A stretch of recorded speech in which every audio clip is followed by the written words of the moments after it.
Aye, please come. Good afternoon, ma'am. Good afternoon. Please sit down. Good afternoon, sir. Good afternoon, everyone. So, are you staying nearby or you are coming from I'm staying nearby. Nearby. But I arrived in Delhi only 2 days back. 2 days back? Yes, ma'am. But where is your home? It's in Siliguri, West. Siliguri. Oh, Yes, ma'am. wow. Nice place. Yes, ma'am. So, you are an engineer. You are a B.Tech. Okay. So, tell me about rain-fed agriculture. In India, we have the majority areas we have rain-fed agriculture because we are short of water.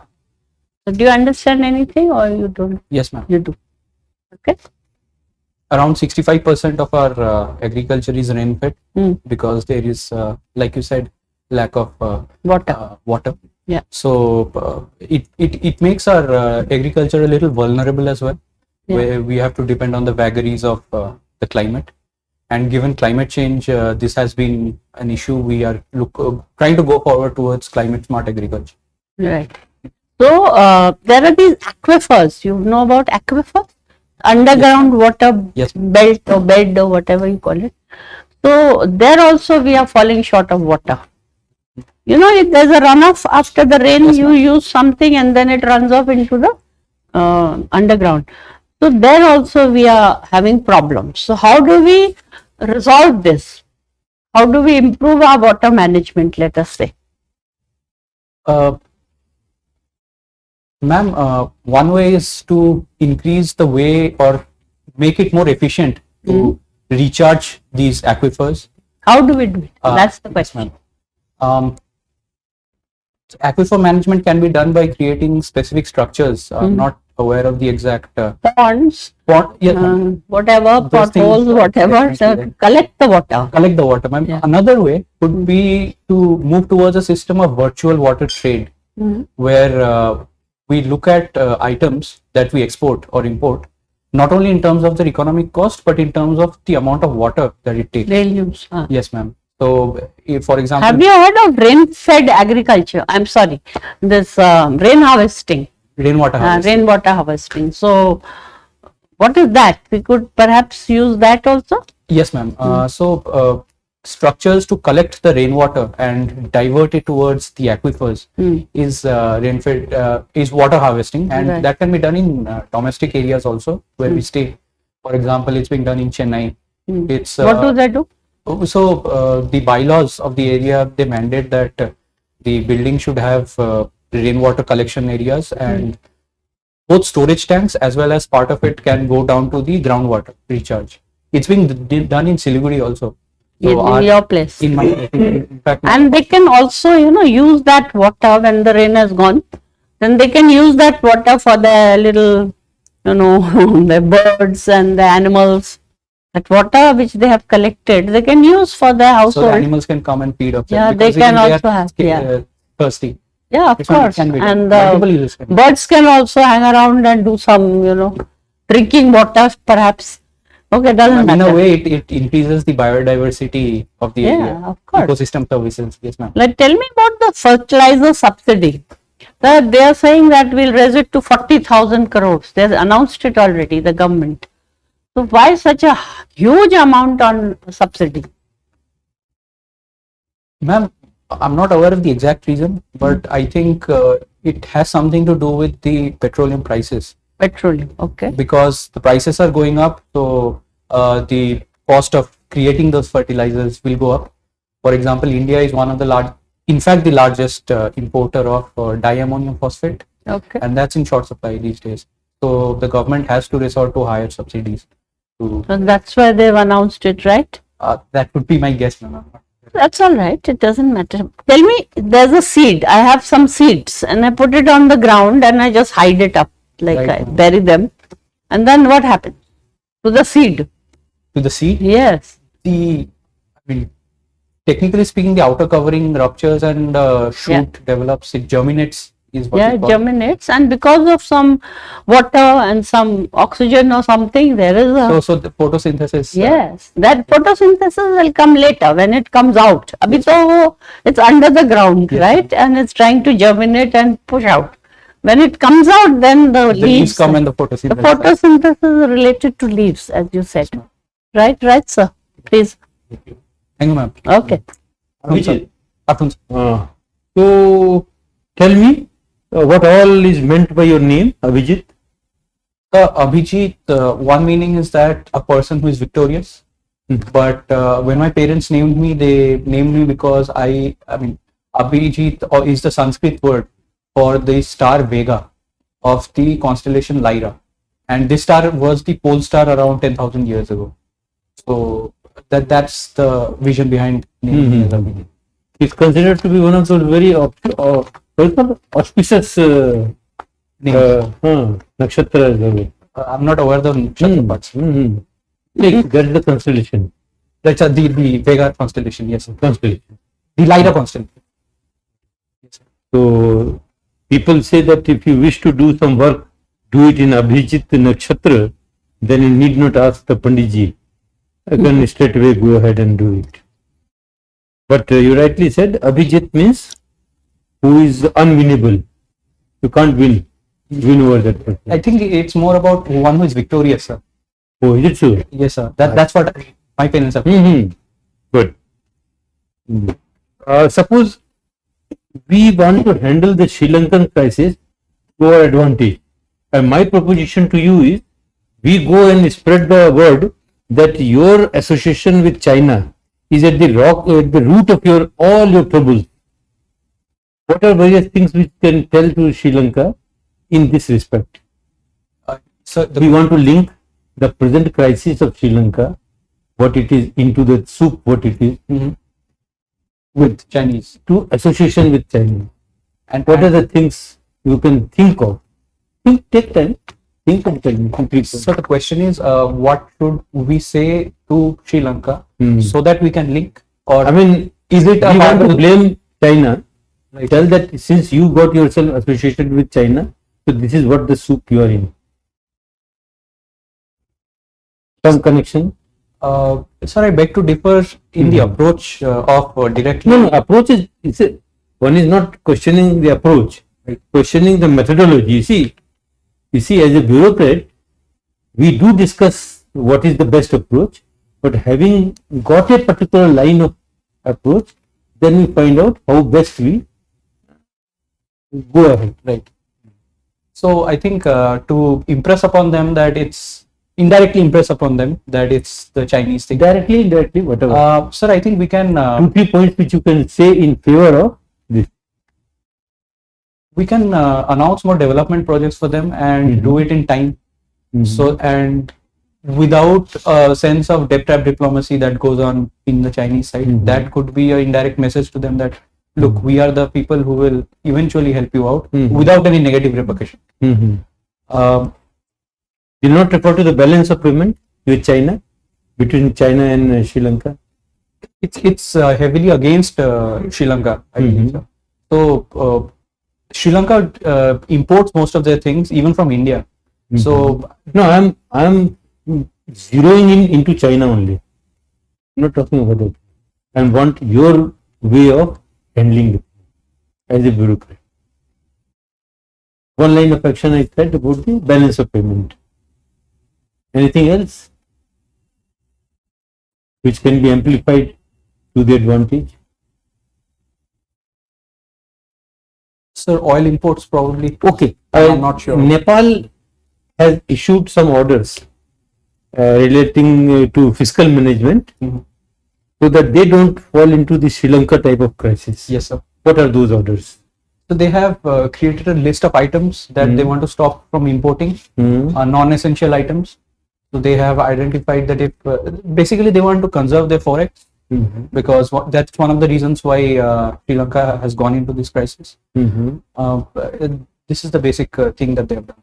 They are banning imports for. See, I understand that Russia or some country wants to link their currency with gold, straightway to the price of gold in the international market. Do you think it's a good move? Suppose Indian currency, we also, to make it stable, I link it to the gold. That rupees 100, this many grams or micrograms of gold. Primarily, I think nations do that to reduce volatility. I think ruble was falling earlier, but it has regained much of its glory pre the invasion, because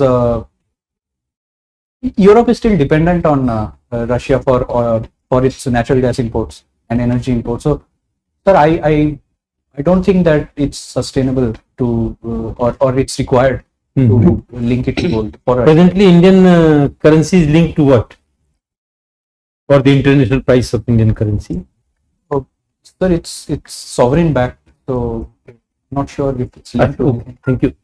Thanks, sir. Thank you, sir. Abhijit, you're fond of composing poems also. Yes, sir. I would like to learn from you. There are very, very illustrious poets of Bengal, but not very well known today. Have you heard of Michael Madhusudan Dutt? Yes, sir. Have you read Michael Madhusudan Dutt? I have, but a long time back. In So my you will class be able days. to recall. No, sir. And Taru Dutt? No, sir. I don't recall this. Have you heard of Savitri composed by Taru Dutt? No, sir. Well, what a tragedy that you are a poet, and then this is what I said, lesser known poets of Bengal. Okay, which poet of Bengal, apart from Rabindranath Tagore, fascinates you the most? Mahashweta Devi, actually, because anthropology is my optional, and she has written poems on the tribal problems. So I have read some of them, and she's the one. She's the one, she fascinates you the most. And what is poignant about Mahashweta Devi? Sorry, so What is poignant about her writing? I think it's the image. It's the imagery, sir, that she uses. For example, she wrote about the Munda and their Munda tribe and their issues. She connected the problem to a sickle. That as the sickle goes inside the ground, because Mundas earlier what they used to do, they did not have agriculture. They believed that agriculture is like you are putting a sickle and hurting the ground. So the way that was done, she compared that to how the government development policies have put a sickle into their way of life. Abhijit, I take you back to even earlier days, Swami Vivekananda. What do you think is Swami Vivekananda's contribution to India's freedom struggle and enhancement of self-esteem of India? So he lived at a time when the youth of the country was lacking in confidence. So one of his primary contributions is infusion of confidence into the youth. He did that by traveling around the country, around Bengal particularly, and talking to the people. Also, he took the Indian ideals of religion and tolerance to the West. For example, his famous speech at Chicago. And so, What is unique about the Chicago address? the What is unique? The first thing is he started with good morning, brothers and sisters, rather than, Brothers and sisters or sisters and brothers? I'm not sure, sir. It probably was Go something. ahead. Go ahead. And also he was the founder of the Ramakrishna Mission, which not only was a revivalist religious organization, but also did a lot of social welfare. These are the contributions that I can think of. Anything else apart from that? Any? He was a good writer, but I'm not sure if that's what you're looking for. What I'm not looking for, what is his contribution? So, these are the ones that I can recall. What you can recall. Yes, there's difference between what I'm looking for and what his contribution is. Okay, now we come to name 5 Bengali freedom fighters. Freedom fighters, there's no dearth of freedom fighters from Bengal. Name 5. Surendranath Banerjee. Okay. Sir, Netaji Subhash Chandra Bose. Kamala Devi Chattopadhyay. Give me the punchline of Netaji Subhash Chandra Bose. Delhi Chalo. And give me blood and I will give you freedom. Good. Now we come down to the present day. Bengal, you must have heard of Naxalbari. Why is it well known? Because the Maoist movement or the peasant-based Maoist movement started from Naxalbari. Can you tell me the date and how it began? The first incident in Naxalbari? It was in 1960, after 1965, 1967 probably. not sure. It began not because of a direct Maoist link. It began because I think of a sharecropper not giving enough sharecrop to the cultivators being forced to give a large amount of their produce to the sharecropper, to the temporary tenants, and the peasants, they revolted. That's how it started. And there was a lot of female agriculturists who were involved in it. That is how it started. Okay, now my last question. You were working, or you are working in the Texas Instruments? Yes, I was. You were. And you worked for a good 4 years. Now Now tell me, if there is demotivation in the workforce there, at Texas. yes, if there's demotivation, what action and efforts will you make to ensure optimum level of motivation? So the first thing that I would do is try to identify why the demotivation is happening. For example, because of the work from home culture, in fact there's actually a lot of demotivated people in the workforce. So once I identify that, I think targeted intervention, for example, having more fun events in as part of the workday. And in fact, I know that Texas Instruments is trying to move towards a 4-day week rather than a 5-day week. So that could be one reason, and that's a very, I would say, very effective boost to motivation. Also, sir, bringing in outside cultural events that can happen in Texas Instruments, that has been going on, and that should be increased to increase motivation. And has it made any difference? It has, sir. Texas Instruments has one of the lowest attrition rates among the companies. Thank you, sir. Thank you. Good afternoon, sir. Abhijit, have you heard of Arabari experiment in West Bengal? Sir, I've heard of the name. I'm not able to place it, sir. I've heard of the So name. this laid the foundation of a very important, I would say, developmental governance. Not able to. Okay, no problem. Now, Honorable President of India made one remarks in during one of his visits that there are a lot of things to be learned from tribal society. So, what are 2-3 things which you think the general population can learn from tribal society? So the first thing is the concept of what we call the nature man spirit complex. Yeah, good. What else? Okay. The second thing is, sir, they have a much better sex ratio in terms of so say male to female, and that is because their respect for women and the position that women hold in the society is much higher. These are the 2 things I think that primarily we can learn. What is the mechanism used by Government of India channelizing developmental funds to tribal tribes? The mechanism is varied based on the population. For example, for most of the country, it's based on tribal subplan, and for PVTGs, it's targeted. What is the SDG goal for energy sector, and is there any scheme of Government of India which is specifically aligned with this objective?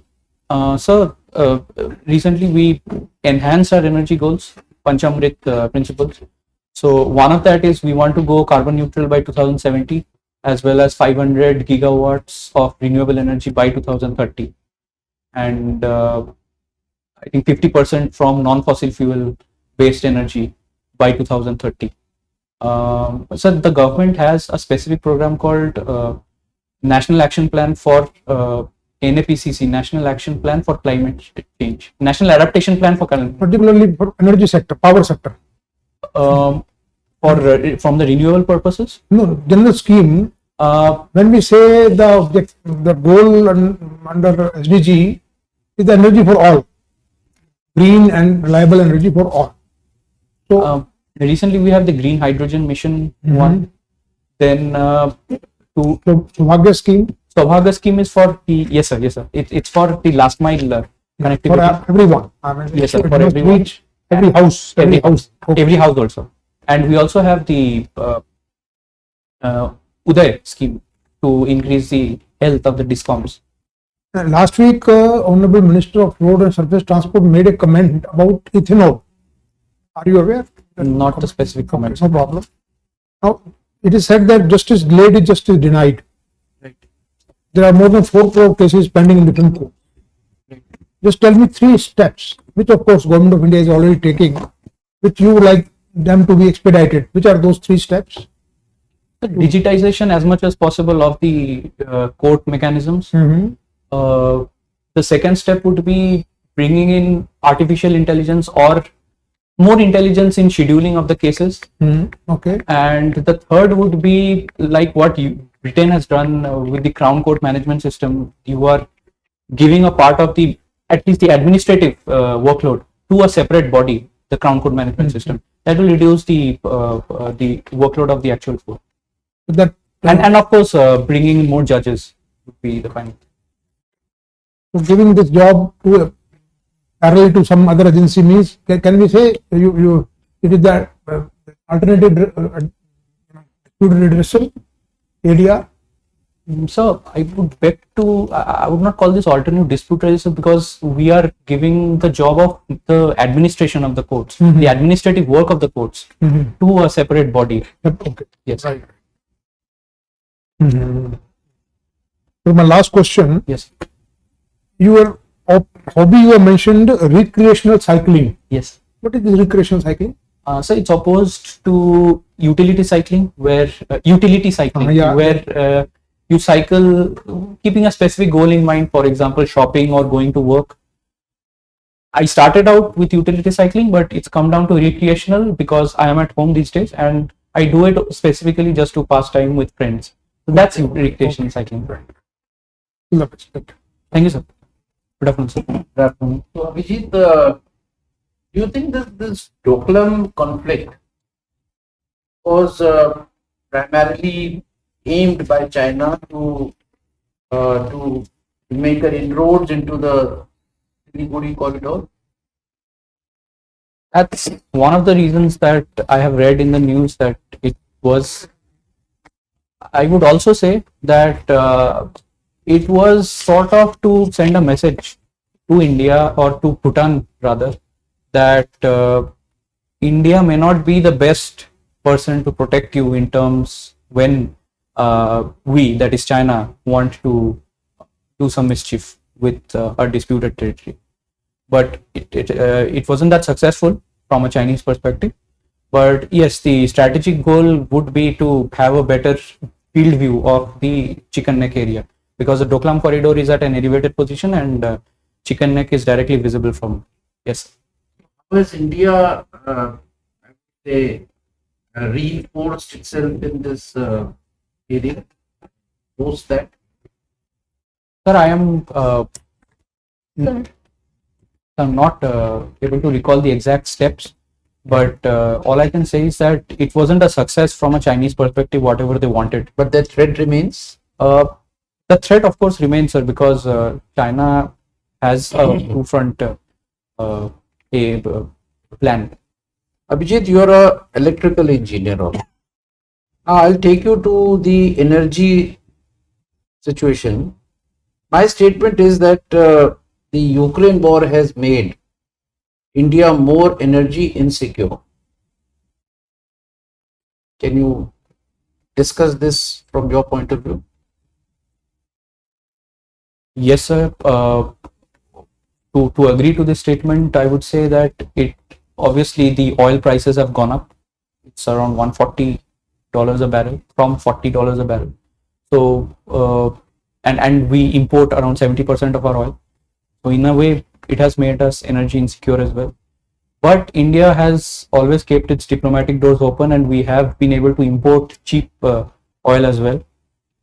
I would also say that this is also an opportunity in disguise, in the sense that given that the oil prices have gone up, it can be an indirect push for people to, or the government to push for more electric vehicles. But to answer your question and to sum up, it has made the So, country. Abhijit, the present power crisis arising of this coal shortage, Yes, sir. primarily. Yes. Do you think this is also a fallout of the Ukraine war, or is it an internal problem? Sir, it's I'm not able to connect it to the Ukraine war as per se, but there are various reasons why this coal shortage came up. Firstly, the heat. There is huge demand because of the heat waves, and secondly, the rakes or the trains that are used to transport this coal, that is not enough. That has been said in the news.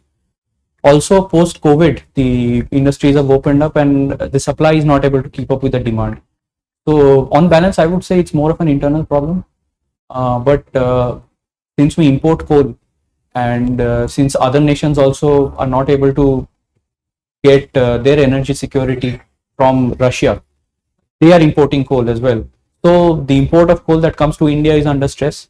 So indirectly, it's also a effect of Russia, Ukraine. But more, it's a domestic problem. So, Abhijit, you just now mentioned about heat wave. Yes. Now, you are the district magistrate, West Bengal or whichever place, where there is a massive heat wave, unprecedented. How would you take care of your people in the district? Tell me steps. So the immediate step would be to look at this from a most vulnerable perspective. The most vulnerable people are the people who do not have a place above their heads.